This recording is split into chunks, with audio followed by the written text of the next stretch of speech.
ஒரு Persian gate வளர்க்க மாசம் அப்ராக்சிமேட்டா எவ்வளவு செலவாகுங்கிறத பார்க்கலாம் வாங்க. ஒரு கேட் மாசத்துக்கு 1.5 கிலோல இருந்து 2 கிலோ வரைக்கும் ட்ரை ஃபுட் சாப்பிடுவாங்க.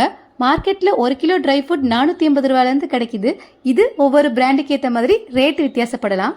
ஸோ ஃபுட்டுக்கு மட்டும் மாசத்துக்கு 700ல இருந்து 900 வரைக்கும் ஆகலாம்.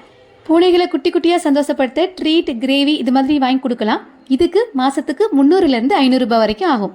அடுத்து லிட்டர் சாண்ட் மாசத்துக்கு 6 கிலோல இருந்து 8 கிலோ வரைக்கும் தேவைப்படும். மார்க்கெட்ல 4 கிலோ லிட்டர் சாண்ட் 450 ரூபாயில இருந்து கிடைக்குது. இதுவும் பிராண்டுக்கு ஏற்ற மாதிரி விலை மாறுபடும். அடுத்து மெடிசின்ஸ் தேவைப்பட்ட 500 ரூபாயில இருந்து 1000 ரூபாய் வரைக்கும் ஆகலாம். பூனைகளோட எண்ணிக்கையை பொறுத்து இது மாறுபடலாம். அப்ராக்சிமேட்டா ஒரு பர்ஷியன் கேட் வளர்க்க மாசத்துக்கு 2500ல இருந்து 3500 ரூபாய் வரைக்கும் ஆகுங்க. இது என்னோட பர்சனல் எக்ஸ்பீரியன்ஸ். உங்களுக்கு எப்படி நீங்க பாத்துக்கோங்க. இந்த பட்ஜெட் உங்களுக்கு கட்டுப்படியான தாராளமா பர்ஷியன் கேட்டை நீங்க வாங்கி வளர்க்கலாம். இந்த வீடியோ பிடிச்சிருந்தா பூனை வளர்க்கணும்னு ஆசைப்படுற உங்க ஃப்ரெண்ட்ஸுக்கும் ஷேர் பண்ணி என்னுடைய சேனலை சப்ஸ்கிரைப் பண்ணுங்க.